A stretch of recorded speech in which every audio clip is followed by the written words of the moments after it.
Olá, sejam bem-vindos à TV HBR Brasil. Estamos fazendo a cobertura do segundo evento HBR Liderança, que acontece aqui em São Paulo. E um dos participantes do nosso primeiro painel é o professor José Roberto, da Universidade Federal de São Paulo. Como é que vai? Tudo bem, professor? Tudo bem. Tudo ótimo. Seja bem-vindo. Muito obrigado. Professor, o senhor fez a apresentação no nosso primeiro painel, falando sobre mindfulness, sobre consciência, e apresentou um procedimento, apresentou uma pesquisa que vocês fizeram muito importante. Eu gostaria que o senhor falasse um pouco para a gente sobre isso especificamente.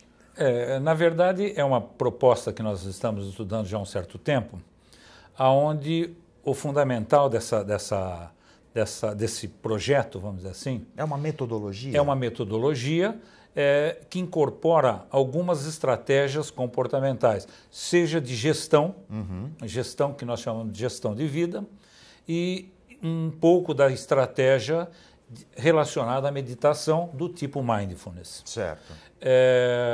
Então, no que diz respeito à gestão, são rudimentos de gestão que nós passamos para o indivíduo.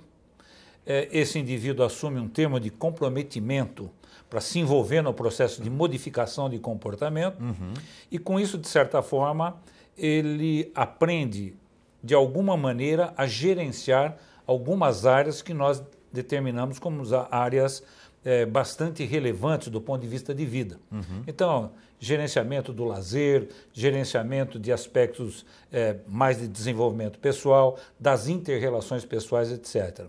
Então, ele aprendendo os rudimentos, ou seja, estabelecimento de objetivos bastante bem definidos operacionalmente, o elemento motivador associado a esse objetivo, um plano de ação para chegar nesses objetivos, e com isto, e depois o aspecto da celebração, etc., e com isso nós percebemos o seguinte, que esse indivíduo acaba tendo um ganho significativo no que diz respeito a aspectos emocionais, porque um dos fatores de muita relevância como fator estressor, como fator limitador da vida dele, é exatamente a desorganização. Sim. Então, esse elemento seria um primeiro elemento aonde, de alguma forma, a vida dele começa a ser um pouquinho mais organizada e ele se beneficia emocionalmente. Já tem ganhos imediatos. Exato. Aí nós introduzimos, então, algumas estratégias, que nós chamamos de estratégias comportamentais ou estratégia psicológica, aonde esse indivíduo vai praticar um elemento, uma prática meditativa, em que nós ensinamos ele de uma forma de dificuldade gradual, ou aproximação sucessiva, certo, que nós denominamos do ponto de vista psicológico. Então ele aprende inicialmente uma coisa muito fácil, que é prestar atenção na respiração, depois prestar atenção no próprio corpo como uma coisa global, onde gradualmente ele vai aprendendo a se relaxar cada parte do corpo, onde ele emite ordens mentais de relaxamento, portanto existe o efeito sugestão. Posteriormente, esse indivíduo vai passar por uma prática já um pouquinho mais difícil, que é foco no pensamento, e nós damos entre aspas, uma âncora para esse indivíduo, que é o mantra universal. Então esse indivíduo tem que focar mentalmente na palavra Om, seria o mantra universal, e durante o processo de prática de respiração diafragmática, ele vai gradualmente focando a atenção nesse mantra, para depois ir na parte final da história, que seria foco no fluxo de pensamento, sem um envolvimento emocional com esse fluxo, ou seja, com o conteúdo. A aceitação plena dele. Isso. Evidentemente que esse processo gradual, ele chega num elemento que é desenvolver o foco de atenção. Certo. Mas na minha concepção só isso não basta. Porque existe um princípio dentro da psicologia, basicamente da terapia cognitiva, que diz o seguinte: a grande maioria do nosso sofrimento emocional decorre daquilo que nós pensamos ou da forma como nós percebemos a situação. Sim. Então é lógico, eu foco no meu pensamento. Agora, se eu não tiver o elemento que me mostre que esses pensamentos foram de uma forma estruturada, não logicamente, tá, e que com isso eu estou sofrendo, basicamente não adianta eu prestar atenção só no pensamento. Exatamente. Aí eu aplico a estratégia de reestruturação do meu pensamento. Ser o reframing. Exatamente. A uma forma mais lógica e partindo da lei de que eu mudo o meu pensamento, eu mudo o meu sentimento.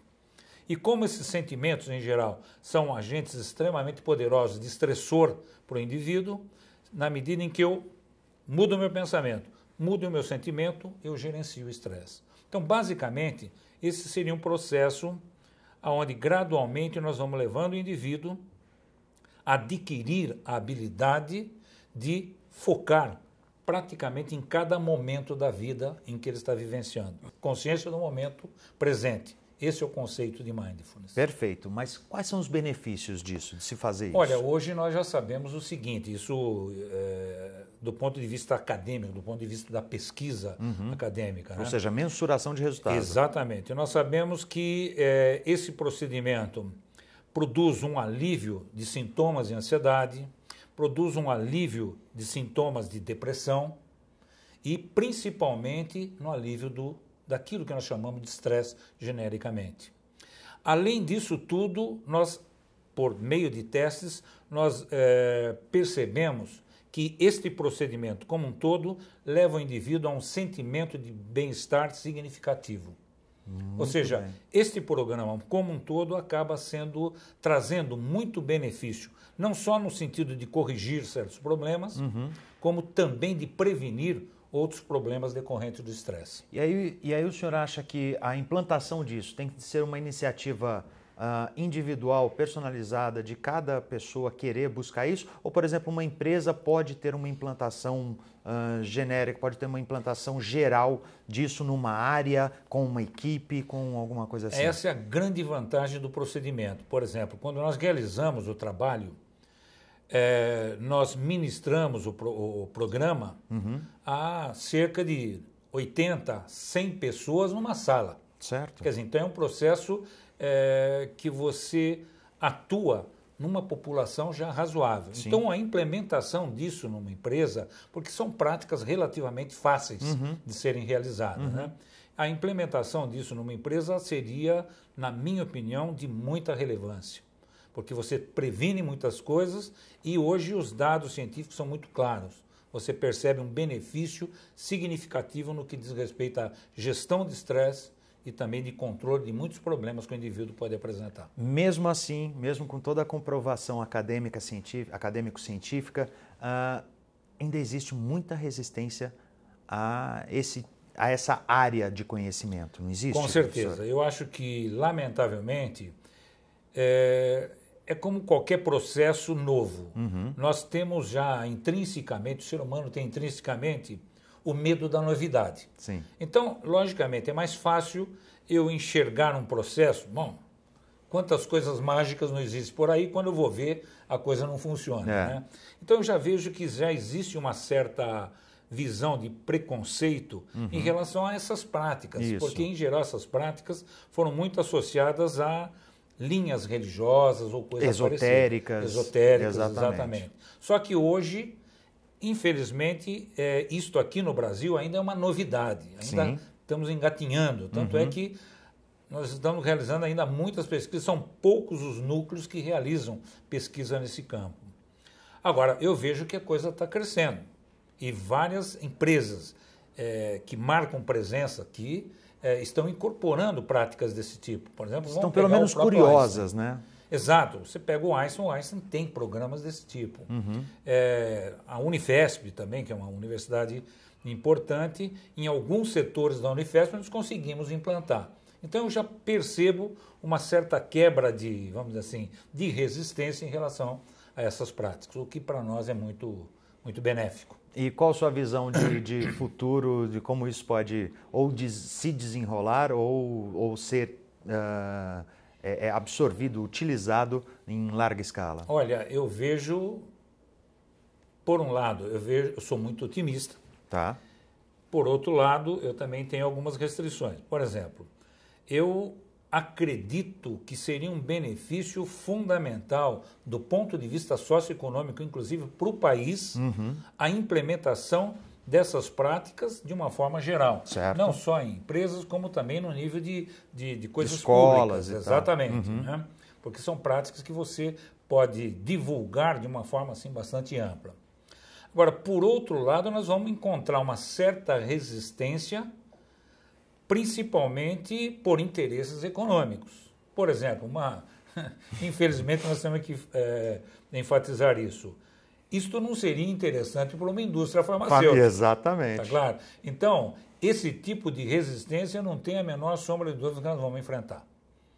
Eu acredito que, na realidade, o bom senso deve prevalecer. E eu não tenho hoje a menor dúvida que uma implementação dessas práticas que são fundamentadas cientificamente, não são coisas, vamos dizer assim, de achismo, elas trarão benefícios significativos para a nossa população. E como o senhor disse, não existe um período de gestação para ver os resultados, né? Os resultados são praticamente imediatos. São praticamente imediatos. É impressionante isso. Eu vivenciei o processo. Eu acho que é muito importante você passar pelo processo, vivenciar o processo para poder afirmar isso. Então, eu me recordo que quando eu comecei a realização dessas práticas, eu tinha uma carga de trabalho que era uma coisa espantosa. Então, eu começava às 7 da manhã, dando aula às 8 da manhã até às 7 da noite, logo depois das 7 da noite até às 11 da noite, isso praticamente sem parar, e eu gosto muito de estar falando e gosto muito de estar me movimentando. Então, é algo que realmente é extremamente cansativo, extenuante. 10 minutinhos de prática, onde eu me afastava, realizava a prática, principalmente essa prática que nós chamamos de meditação, era o suficiente para eu ganhar uma energia fantástica para estar aplicando depois na sequência do meu dia de trabalho. Maravilha. Então, aquilo foi realmente muito significativo para mim. Muito bem, professor. Muito obrigado pela sua participação. E a você que está nos assistindo, por que não praticar um pouco de mindfulness, de consciência, de estar no presente, plena atenção? Como? Assista nossos próximos vídeos, talvez lá tenha uma dica muito boa para você. TV HBR Brasil, continue com a gente.